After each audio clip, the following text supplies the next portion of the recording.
आज नया topic start करने जा रहे हैं इलेक्ट्रोस्टैट में electric field theory.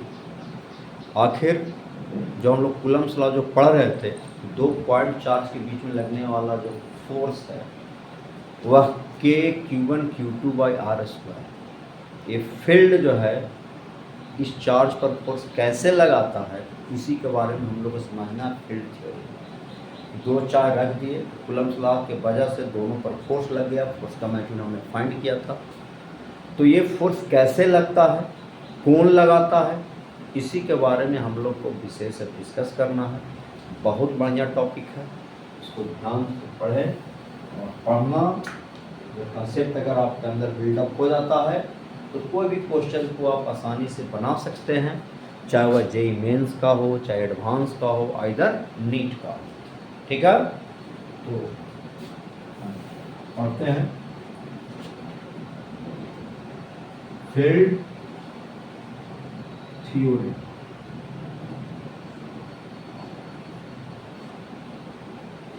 Field theory कहता क्या है कि अगर कोई भी पॉइंट चार्ज अगर हम मीडियम में रख देते हैं, जिसको हम लोग कहेंगे source of field at rest. Charge क्या है? At rest. As a source of, कर सकते हैं source of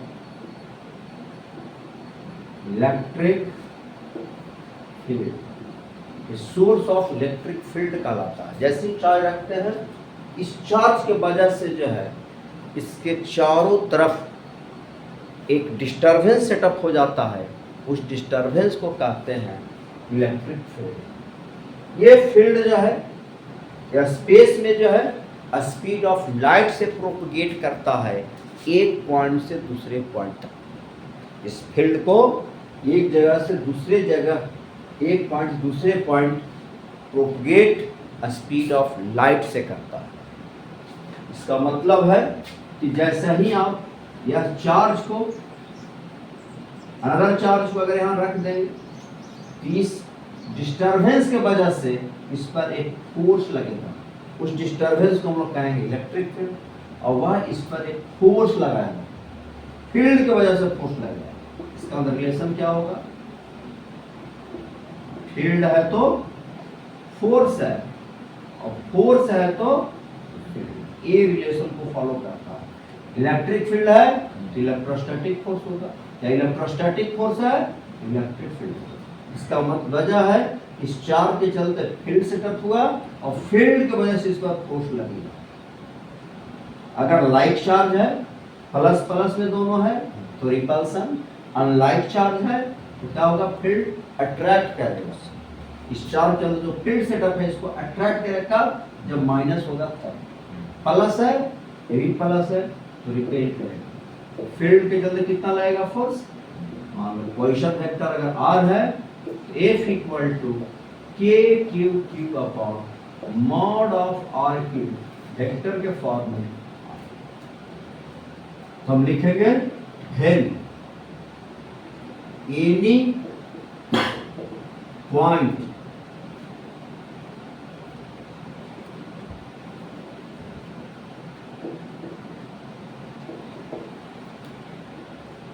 stationery point charge Q H placed in medium, then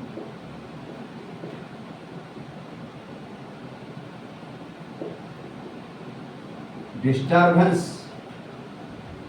produced around it is called electric field.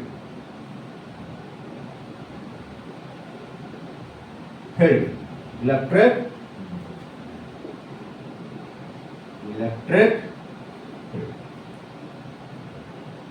Electric field is propagated in medium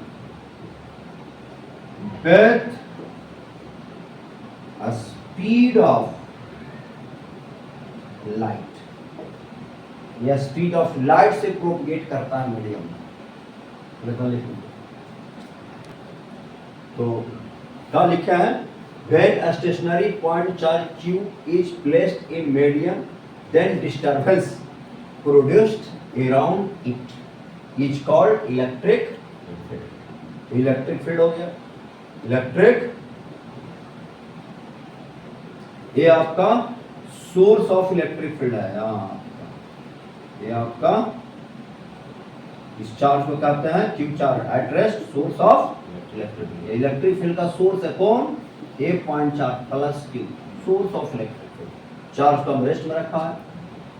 when a stationary charge electric field produced around it is called electric field. ये charge की property है कि अगर कोई भी stationery charge को अगर field में रख दीजिएगा, कोई स्टेशनरी चार्ज रखेंगे स्पेस में, फील्ड में, तो उसके अराउंड एक डिस्टर्बेंस सेटअप होगा। उस डिस्टर्बेंस को कहेंगे हम लोग इलेक्ट्रिक। जैसे आप समझ लीजिए, अर्थ से कंपेयर करते हैं, अर्थ बहुत बड़ा मास है, इस मास के चलते भी एक डिस्टर्बेंस क्रिएट है। उस डिस्टर्बेंस को कहते हैं हम लोग ग्रेविटेशनल फील्ड। को भी अनदर मास अगर हम इस फील्ड में लाते हैं, या फील्ड को क्या करता है, अपनी ओर खींच लेता है, अट्रैक्ट कर लेता है। या किसकी वजह से हो रहा है, अर्थ के ग्रेविटेशनल फील्ड की वजह से। हाथ से पेन छूट जाए तो नीचे आ जाएगा, तो अर्थ के ग्रेविटेशनल फील्ड की वजह से हो रहा है। उसी तरह से ये चार्ज अगर रख देंगे, इसके चारों तरफ एक डिस्टर्बेंस सेटअप हो जाएगा। उस डिस्टर्बेंस को कहेंगे हम लोग इलेक्ट्रिक फील्ड। अब इलेक्ट्रिक फील्ड इज प्रोपगेटेड, ये प्रोपगेट करता है in medium with the speed of light. मतलब यहाँ से यहाँ तक इलेक्ट्रिक फील्ड को जाने में बहुत कम समय लगेगा। इसका मतलब है कि जैसे ही आप चार्ज रखेंगे, फिर सेटअप हुआ, अनदर चार्ज रखिएगा, इंस्टेंटेनियसली फोर्स लगेगा। किधर फोर्स लगेगा, अगर लाइक है तो इस डायरेक्शन में, और अनलाइक है तो पोजीशन वेक्टर के अपोजिट डायरेक्शन में। ठीक है, अब जो है हम आगे बढ़ते हैं। अब लिखेंगे when another charge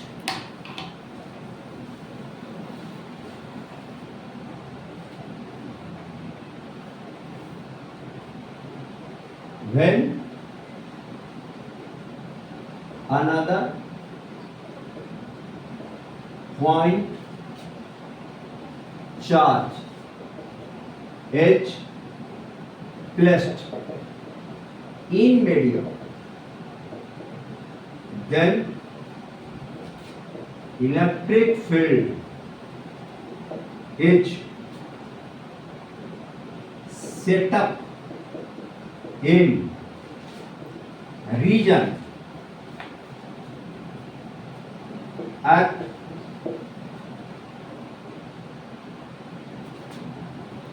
when another point charge is placed in medium, then electric field is set up in region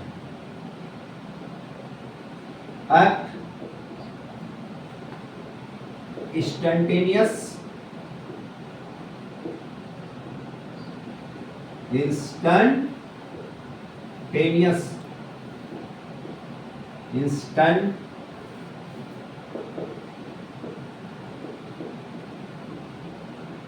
instantaneous force act on point charge point charge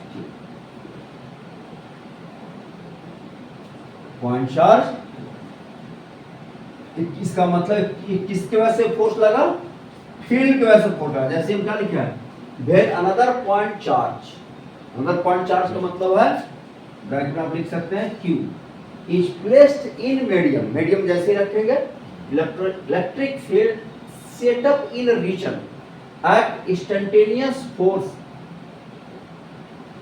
on point charge Q। Instantaneous force on point charge Q, point charge Q पर instantaneous force लगा रहता है। ठीक है, this force is called field force. कौन सा force कहलाएगा? Field force. कौन सा फोर्स है? Field force. Field force, field के चलते फोर्स लग रहा है। कौन सा फील्ड? इलेक्ट्रोस्टैटिक फील्ड की वजह से फोर्स लग रहा है। इसलिए फील्ड है तो फोर्स है, फोर्स है तो फील्ड। अब जो है इस फील्ड को स्टडी करने के लिए हम लोग दो पैरामीटर यूज करते हैं। एक को कहते हैं इलेक्ट्रिक इंटेंसिटी और दूसरों को कहते हैं इलेक्ट्रिक पोटेंशियल। तो हम लोग को पढ़ना है इलेक्ट्रिक इंटेंसिटी, रिप्रेजेंट करते हैं, इसको फील्ड स्ट्रेंथ भी कहते हैं। इंटेंसिटी। अब इलेक्ट्रिक इंटेंसिटी क्या है? पहले तो लिखिए, instantaneous force act on point charge Q। इसमें और ऐड कर दीजिए along the line joining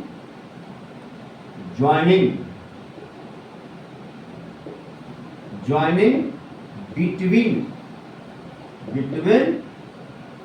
both charges। both दो चार्ज में जो लाइन ज्वाइन कीजिएगा उस लाइन के अलॉन्ग फोर्स लगेगा, क्योंकि ये फोर्स कैसा फोर्स है? सेंट्रल फोर्स है। इसलिए जब लगेगा तो दो चार्ज बीच में लाइन ज्वाइन को उसी लाइन के अलॉन्ग लगेगा। चाहे अट्रैक्शन वाला फोर्स हो चाहे रिपल्सन वाला फोर्स हो। यहाँ लाइक है तो रिपल्सन, अगर यहाँ माइनस रहता तो अट्रैक्ट करता। किधर अट्रैक्ट करता? इस लाइन के अलॉन्ग, इधर लाइन ज्वाइन। चलिए, तो क्या बता रहे थे कि जैसे ये चार्ज रखेंगे तो इसके चारों तरफ इलेक्ट्रिक फील्ड सेटअप हो जाएगा। इलेक्ट्रिक फील्ड को यहाँ से यहाँ तक जाने में बहुत कम समय लगेगा, इसलिए चार्ज तो जैसे ही रखिएगा वैसे ही फोर्स लगेगा, क्योंकि फील्ड का प्रोपगेशन जो होता है वह मीडियम स्पीड ऑफ लाइट से होता है। इसलिए फील्ड को यहाँ से यहाँ पहुँचने में बहुत कम समय लगेगा, इसलिए जैसे ही रखेंगे फोर्स लग जाएगा। इसको कहेंगे इंस्टेंटेनियस फोर्स। रखिएगा तुरंत फोर्स लगेगा। और वह फोर्स क्या होगा? A बराबर Q mod of R⁴ into R according to Coulomb's law.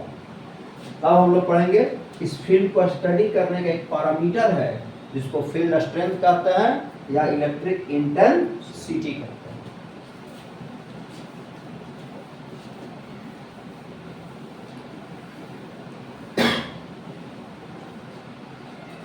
अब इलेक्ट्रिक इंटेंसिटी है क्या? Electric intensity E vector, electric नहीं बता रहे थे। इलेक्ट्रिक इंटेंसिटी जो है हम लोग डिफाइन करते हैं। इलेक्ट्रिक इंटेंसिटी एक वेक्टर पैरामीटर है जो इलेक्ट्रिक फील्ड स्ट्रेंथ को, इलेक्ट्रिक फील्ड को एक्सप्लेन करता है, स्टडी करता है। ठीक है। और दूसरा इलेक्ट्रिक इंटेंसिटी कैसे डिफाइन करते हैं? तो इलेक्ट्रिक इंटेंसिटी इलेक्ट्रोस्टैटिक फोर्स या फील्ड फोर्स कहिएगा, experience by unit test charge in electric field in region is called electric intensity at that point. क्या है? इलेक्ट्रोस्टैटिक फोर्स या field force experience by unit test charge in electric field region is called electric intensity at that. ठीक है। अब जैसे मान लिया जाए हमने चार्ज यहां रख दिया एट रेस्ट, ये हो गया सोर्स ऑफ फील्ड हो गया। इसके चारों तरफ एक इलेक्ट्रिक डिस्टर्बेंस क्रिएट होता है। इस चार्ज के चलते हमको इस पॉइंट पर अगर हमको इंटेंसिटी कैलकुलेट करना है, यहाँ पर क्या कर देंगे? टेस्ट चार्ज रखेंगे। टेस्ट चार्ज का मीनिंग क्या है? Test charge this amount of charge is much smaller than source of field charge.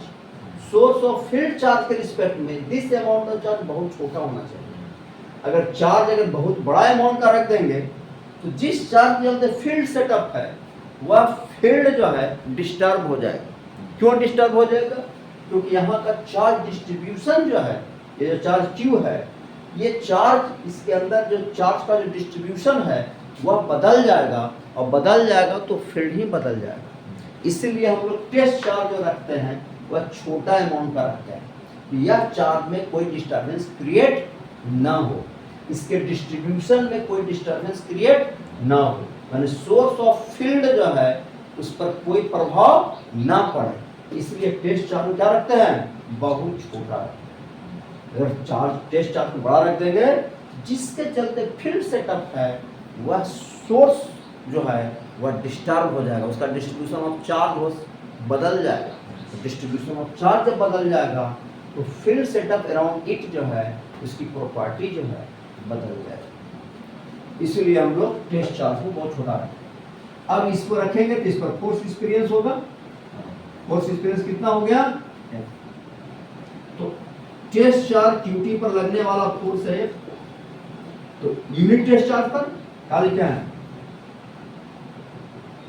Unit test charge, force experience by unit test charge in region F upon unit हो गया। तब क्या हो जाएगा, electric intensity at point P equal to force upon test charge. Unit क्या होगा इसका, newton पर कूलम, न्यूटन पर। Here this is vector, charge या स्केलर, तो वेक्टर अपॉन स्केलर बराबर वेक्टर, लेकिन चार्ज यहाँ पॉजिटिव है, इसलिए here electric field at point P उसका जो डायरेक्शन होगा वह किधर होगा, फोर्स के डायरेक्शन में होगा। इस पॉइंट पर इलेक्ट्रोस्टैटिक फोर्स जिस डायरेक्शन में लगेगा उसी डायरेक्शन में इस पॉइंट पर इलेक्ट्रिक फील्ड का डायरेक्शन होगा। इसका मतलब direction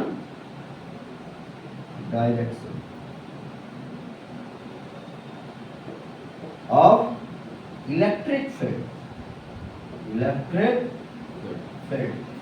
at point P, at point in direction of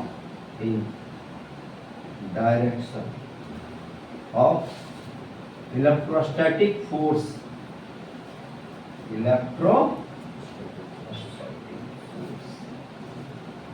act on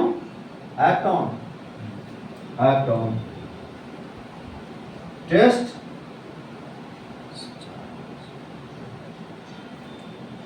याद रखना है, direction of electric field at point P in the direction of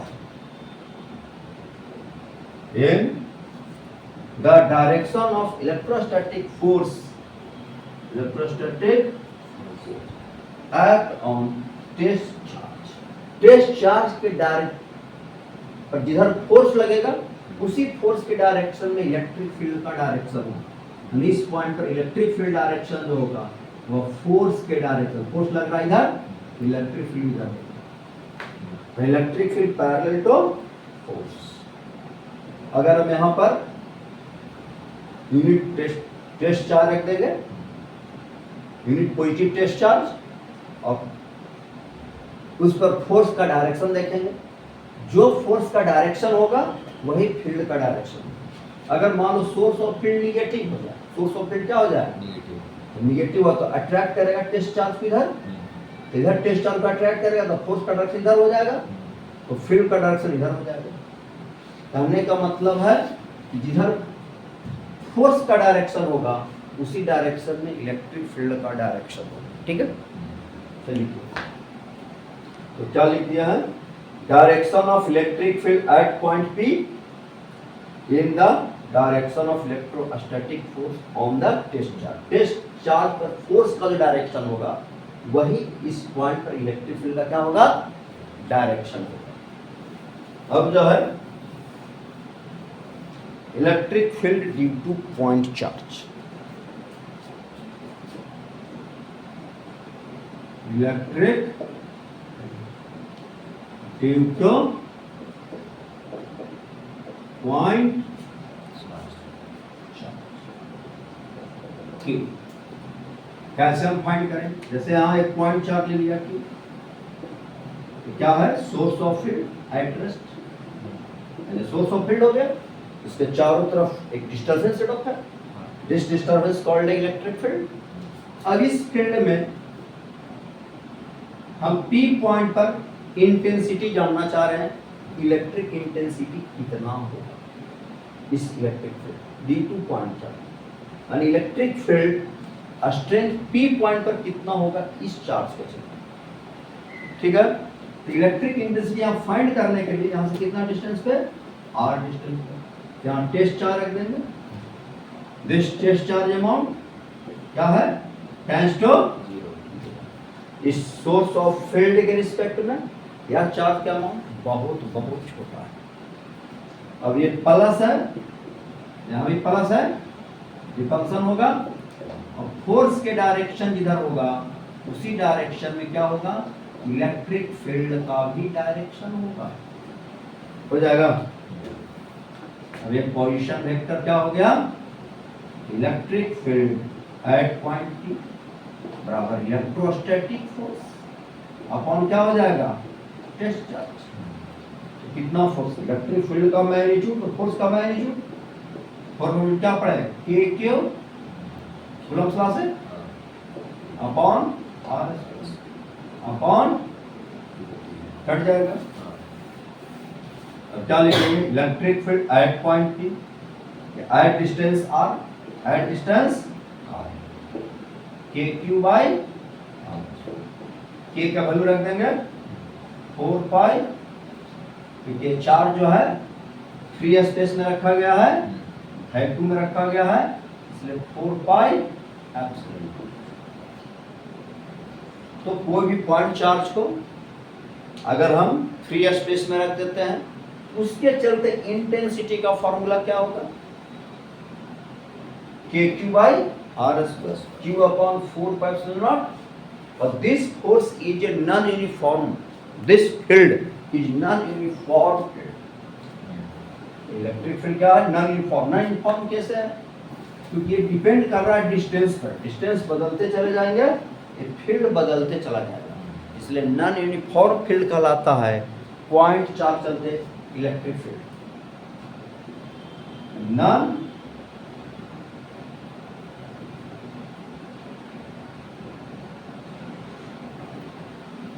uniform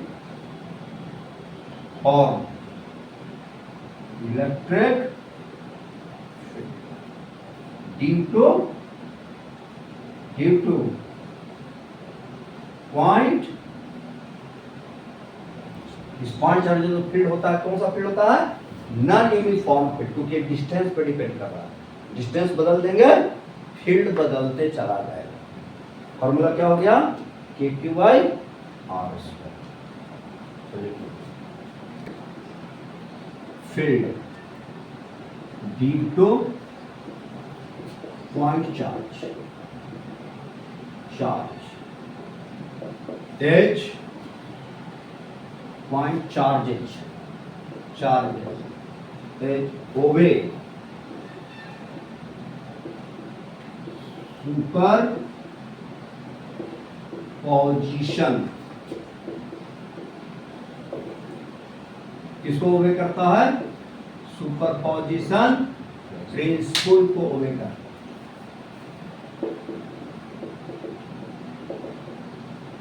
principal are आई लिखा हुआ को क्या करता है, ओवे करता है, सुपरपोजिशन प्रिंसिपल किसको फॉलो करता है, सुपरपोजिशन प्रिंसिपल को फॉलो करता है। सुपर क्या बताया है कि अगर कोई चार्ज, बहुत सारा मल्टीपल चार्ज रखा हुआ है मीडियम में, मान लिया जाए ये चार्ज हो गया Q1, इस चार्ज के चलते इस पॉइंट पर इलेक्ट्रिक फील्ड क्या हो जाएगा, इस डायरेक्शन में हो जाएगा E1, क्यों, ये प्लस रखे है ना, यहाँ टेस्ट चार्ज रखेंगे तो प्लस प्लस में रिपल्सन होगा, टेस्ट चार्ज की और जो फोर्स का जो डायरेक्शन वही फील्ड का डायरेक्शन है। यहाँ टेस्ट चार्ज रख दिया है, टेस्ट चार्ज जब भी रखेंगे तो प्लस में रखेंगे, यूनिट टेस्ट चार्ज, यूनिट मतलब 1 प्लस में रखना है, यहाँ चार्ज रख देंगे Q2, यहाँ प्लस फोर्स के डायरेक्शन, फील्ड का डायरेक्शन, यहां रख दिया Q3, क्या हो जाएगा, इस डायरेक्शन में E3, उसी तरह से यहां रख दिए Qn इस डायरेक्शन में हो जाएगा इलेक्ट्रिक फील्ड, हो जाएगा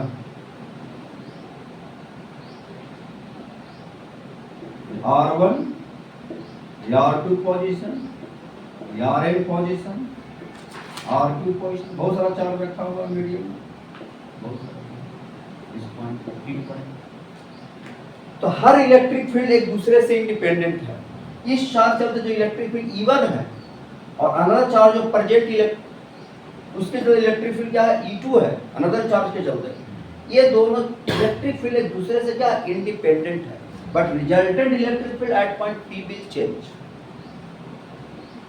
एक चार्ज रखते तो सिर्फ इलेक्ट्रिक फील्ड E1 होता, Q2 रख दिया, अनदर चार्ज रख दिया, इलेक्ट्रिक फील्ड E2 हो गया। E1 not depends on E2 and E2 not depends on E1, but resultant field at point P will change. E1 plus E2. फिर Q3 point रख charge रख दिया, Q3 पॉइंट क्या रखते, इसके जो इलेक्ट्रिक फील्ड E3 हो गया, resultant field will change E1 plus E2 plus, but E3 not depends on E1 and not depends on E2. E3 ना E1 पर डिपेंड कर रहा है ना E2 पर डिपेंड कर रहा है। Qn electric field En and En not depends on E1, E2, E3, E4 dot dot, but resultant field at point P will change. Resultant electric field at point P, resultant electric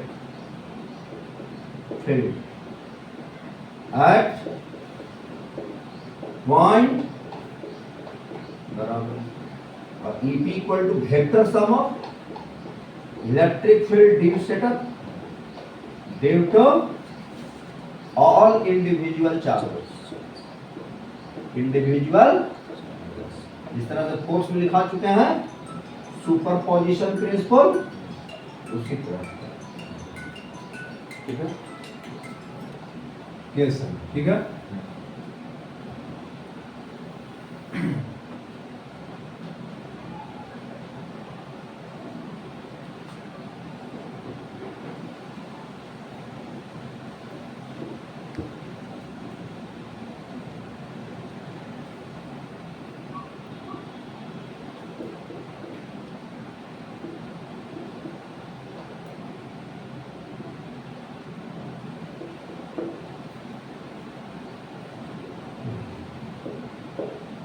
Find electric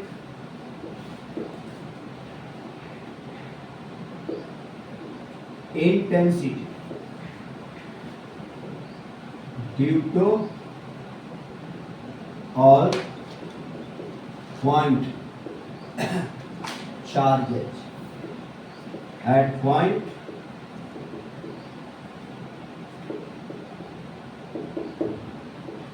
as shown in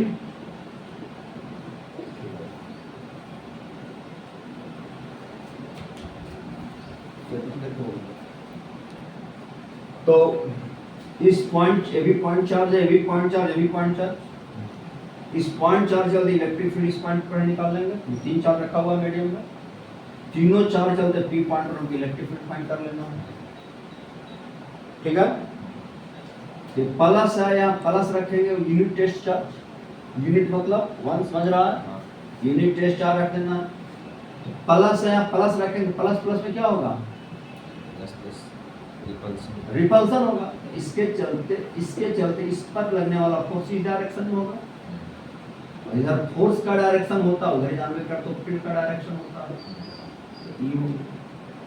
इसके चलते इस point पर जो रखे हैं test charge, उसका force कहाँ लगेगा, ऊपर, इलेक्ट्रिक फील्ड ऊपर की तरफ। अभी दोनों सेम मैग्नीट्यूड का होगा, क्यों, क्योंकि पॉइंट चार्ज चलते इलेक्ट्रिक फील्ड डिपेंड करता है चार्ज पर। चार्ज यहाँ जो चार्ज है वही चार्ज यहाँ है। दूसरा डिपेंड करता है डिस्टेंस पर, जो डिस्टेंस यहाँ वही डिस्टेंस यहाँ है, तो दोनों का मैग्नीट्यूड क्या होगा, सेम। अब यहाँ माइनस है, यहाँ प्लस रखेंगे तो क्या होगा, यहाँ टेस्ट चार्ज प्लस रखेंगे ना, यहाँ माइनस तो क्या करेगा, इसको अट्रैक्ट करते, इलेक्ट्रिक फील्ड इधर की तरफ को है। अब मैग्नीट्यूड तो बदल जाएगा, डिस्टेंस कितना हो गया, हो गया। अब इन दोनों का रिजल्टेंट इस डायरेक्शन में होगा, कितना हो जाएगा, √2 होगा, एंगुलर बन रहा है ना। तो net electric field at point P, resultant electric field eight, field को मेजर करने का पैरामीटर क्या है, इलेक्ट्रिक इंटेंसिटी। तो net resultant electric field at point P कहते हैं, इसका मतलब है रिजल्टेंट इंटेंसिटी फाइंड कर रहे हैं, क्योंकि इस फील्ड को मेजर करने का पैरामीटर क्या है, इंटेंसिटी है। ईपी का मैग्नीट्यूड बराबर क्या हो जाएगा, √2E माइनस, दोनों दूसरे की क्या है, अपोजिट, एक है इधर तो दूसरा अपोजिट है। इंटेंसिटी एट पॉइंट P, इसके चलते यहां पर इंटेंसिटी KQY, और इसके चलते यहां इंटेंसिटी KQY, √2A का स्क्वायर होगा, intensity at point P, A square common, √2 minus this is answer.